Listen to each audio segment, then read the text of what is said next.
श्रीमद् भागवत महापुराण कथा भाग 9। राजा अम्बरीश की भक्ति और दुर्वासा ऋषि की परीक्षा। गंगा तट पर कथा चल रही थी। राजा परीक्षित अत्यंत ध्यान से शुकदेव महाराज की वाणी सुन रहे थे। उन्होंने पूछा, हे गुरुदेव, क्या कोई राजा भी संसार के सारे कार्य करते हुए परम भक्त बन सकता है? शुकदेव जी बोले, हे राजन, अब मैं तुम्हें ऐसे महान भक्त की कथा सुनाता हूँ जिनकी भक्ति के सामने स्वयं महर्षि भी नतमस्तक हो गए। राजा अम्बरीश की महान भक्ति। प्राचीन समय में एक महान राजा हुए, राजा अम्बरीश।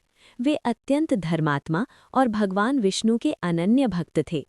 राज्य के सारे कार्य करते हुए भी उनका मन हमेशा भगवान में लगा रहता था। वे अपने मन से भगवान का स्मरण करते, वाणी से उनका नाम जपते और अपने कर्म भगवान को समर्पित करते। एकादशी व्रत का पालन। राजा अम्बरीश नियमित रूप से एकादशी व्रत करते थे। एक बार उन्होंने कार्तिक मास की एकादशी का महान व्रत किया। द्वादशी के दिन उन्हें व्रत खोलना था। उसी समय महान ऋषि दुर्वासा ऋषि उनके महल में पधारे। राजा अम्बरीश ने उनका सम्मानपूर्वक स्वागत किया और भोजन का निमंत्रण दिया। दुर्वासा ऋषि स्नान के लिए यमुना नदी की ओर चले गए।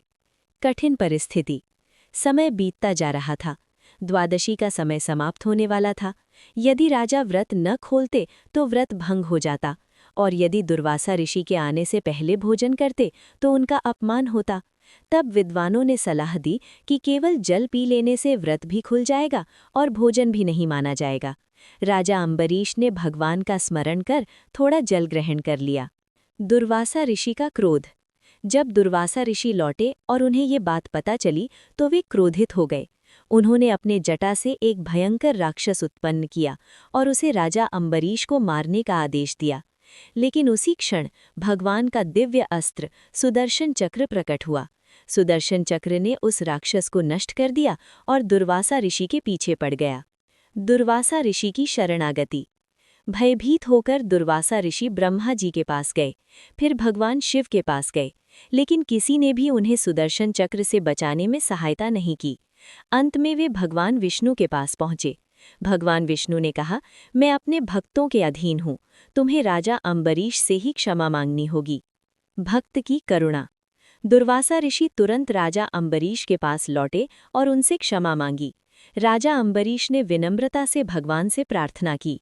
तब सुदर्शन चक्र शांत हो गया। दुर्वासा ऋषि को ये समझ में आ गया कि सच्चे भक्त की महिमा कितनी महान होती है।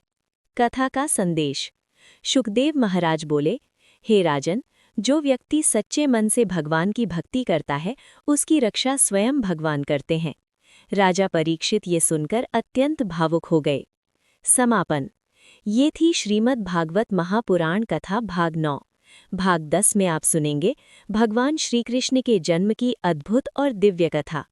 यदि आपको ये कथा अच्छी लगी हो तो वीडियो को लाइक करें, चैनल को सब्सक्राइब करें और इस पवित्र कथा को अधिक से अधिक लोगों तक फैलाएं। हरिओम तत्सत।